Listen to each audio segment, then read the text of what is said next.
ออกกำลังกายร้านโอ้เยาวชนบ้านโน้นเหมาวะอยู่ก่อนร้อยวะไปเยี่ยมเลยถูกเครื่องละโอ้ยอดีตแชมป์แดนยังไงวะเขายังเล่นมาไหวแล้วบ่เท่าแล้ววะสู้อนาคตฝากสู้เลยออกกำลังกายก็ลูกกำลังเติมสุขภาพกันเลยโอ้ลูกหลานมันยังวันก็มีแต่คนสูงรอดๆเดี๋ยวโอ้สุดๆเลยเยี่ยมเลยลุงหลานใกล้จะ2 ทุ่มแล้ว19 นาฬิกากับ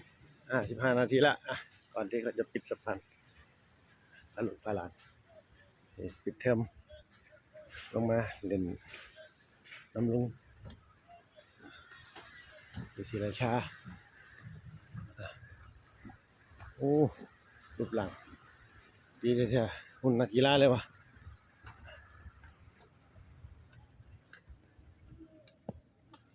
บรรยากาศชิวๆเกาะลอยยามค่ำ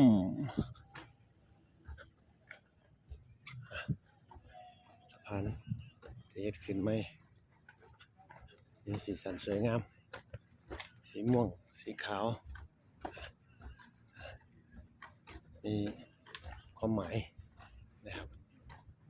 สีที่ป้าช้างผู้ใดคงอยากในชื่อติ๊กต็อกคงสิเข้าใจป้าช้างสีของป้าช้าง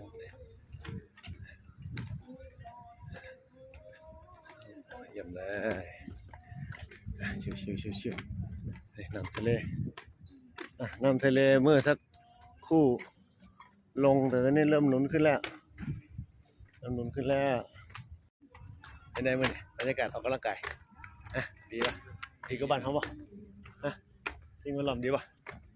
โอเคเนาะเดี๋ยวจังสิหลังเลิกงานเดี๋ยวลุงพามาออกกำลังกายถ้าลุงปฏิธุระอย่างลุงก็จะพามาออกกำลังกายชิวๆบรรยากาศเพชรกับพิมพ์มาบ่อยละมาดูละนี่คือบรรยากาศที่สวนสุขภาพเกาะลอยเชื่อมต่อกับเกาะลอย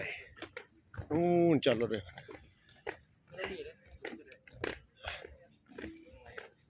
อยู่มุมนี้เดี๋ยวลุงถ่ายรูปให้มุมนี้โอ้วันนี้ลุงพาหลานมายังออกกำลังกายอยู่สวนสุขภาพเกาะลอยเชื่อมต่อกับ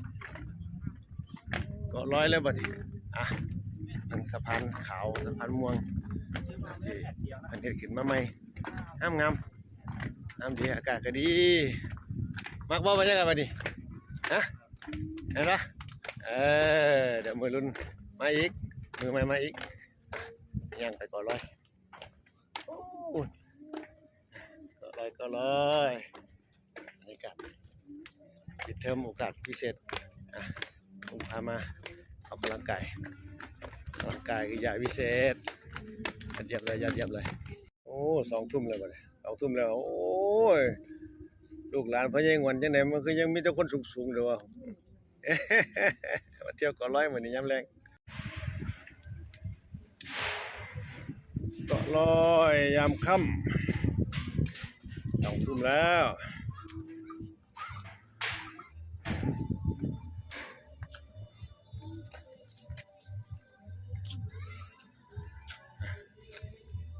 บรรยากาศชิวๆเลยลมทะเลพัดโชย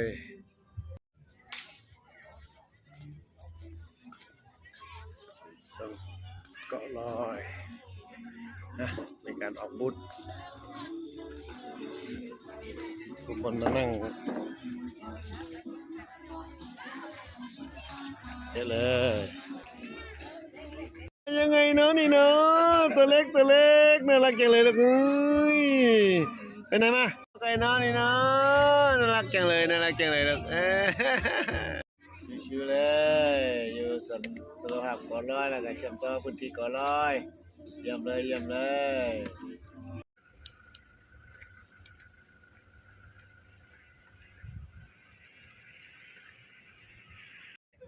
มาซื้อแบบของดี 2 ทุ่มครึ่งแล้ว